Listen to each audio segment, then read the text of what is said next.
Hi everyone, it's Laura here and welcome back to my YouTube channel. In today's video I'm gonna show you how to make a Valentine's Day card using stamps by Stamping Bella and Zicklin Colorio brush markers. To start off this card I have a piece of Bristol Smooth cardstock by Strathmore laid down in my Misty, and I have removed the foam pad insert because I'll be using a cling stamp and I don't need the extra thickness to get a good impression. I have treated my surface with some anti-static powder tool and now I am inking my stamp with VersaFine ink.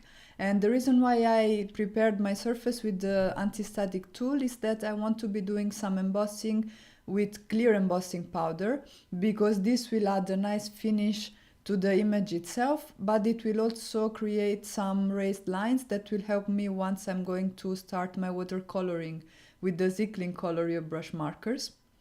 So here you see I'm coating my image with clear embossing powder. I am funneling the excess back into the jar and I will be heat setting the embossing powder using my heat gun.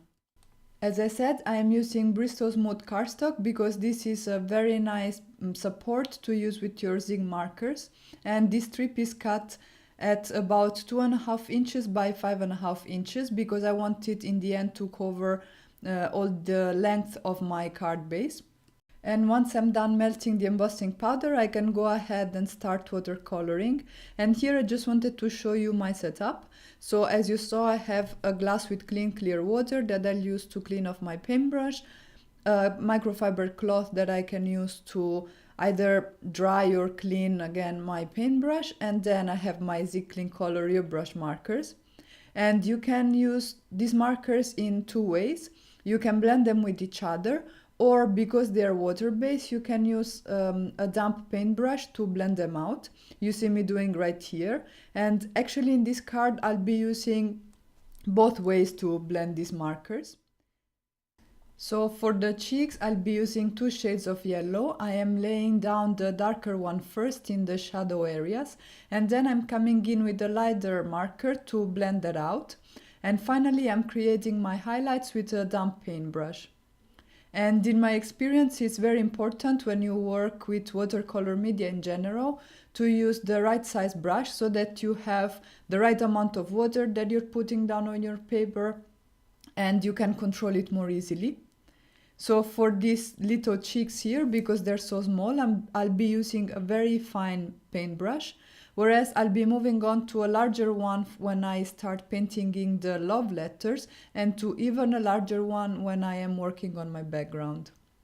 I will be playing some music while I finish painting in this little scene, but before that I wanted to apologize for the quality of this video. Unfortunately, I've been having some problems with my light setup, and so to fix those issues I had to sort of compromise a little bit on the smoothness of the video itself.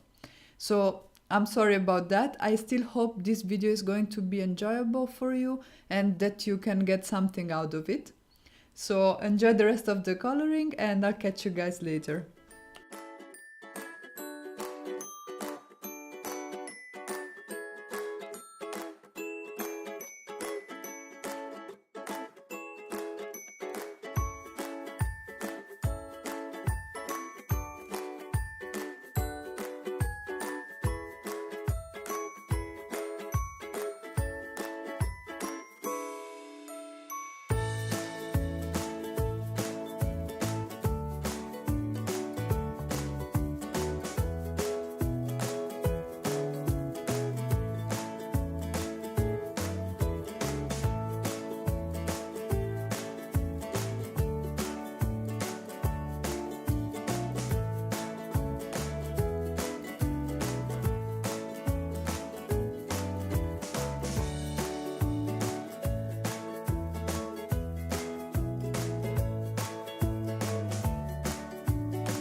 For my card base, I picked 2 pattern papers from the Doodlebug 6x6 Hello Sunshine paper pad, and I cut each of them in a thin strip which measures about 1.5 by 6 inches, and I'll be using dies by Valentine to add some detail to all my panels.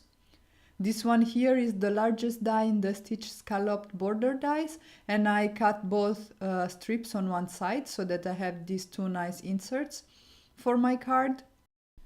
For the pink pattern paper, I am using this arrow border from the Valentine borders dies, also by Valentine, and I'll be adding this nice detail on one side of each of these 2 strips. And you can see I also added some nice stitch detail to the main panel of my card using again a die set by Valentine, and this is called the stitch borders. I used some washi tape to secure the dies in place, and I am peeling it off very carefully so that I don't get any tearing in my paper. And I can finally go ahead and assemble the card. I decided to use dry adhesive because it won't warp my paper. And to get a nice alignment, I like to put my card base vertical on my work surface and then adhere the strip like I'm showing here, so that basically they are both level with my desk, and I'm sure that I get a nice alignment that way. So I first adhere the 2 pink strips to the card base, and now I am adding these plaid patterns to my main panel. And I thought it would be much easier to get a nice centering of my front panel on my card base if I was adhering the scallop strips to the panel itself and then adhere this element to my card base. I'll be using some liquid glue to adhere the card front to the card base because liquid glue gives you a little bit of wiggle room to align things and get them positioned the way you want. And this is what I'm doing here. I'm making sure that everything is aligned nicely with my card base, and then I can go ahead and use my guillotine trimmer to trim off any excess pattern paper that's hanging off the sides. And this trimmer is very nice because it allows you to get nice straight cuts and also to cut through multiple sheets of paper without any problems whatsoever, so I'm very happy with it. For some finishing touches, I'll be using my white gel pen. This is the Unibo Signal white gel pen, and I'll be adding a few highlights, basically following the way in which I positioned them when I was painting the images. And then I'll be adding some sparkle with my Spectrum Noir clear overlay pen. I'm just being careful because this pen will reactivate your pigments, so you want to pay attention not to flatten out your shadows too much by dragging the color around. And finally, I'll be adding a little bit of shine and dimension to the beaks of the little cheeks, as well as on the heart, using my Nuvo drops in Morning Dew. And that's it for today's video. If you guys enjoyed it, please let me know in the comments below, give it a thumbs up and consider subscribing to my channel. You can visit my blog for the full list of supplies, and I'll catch you guys soon with the next one. Ciao!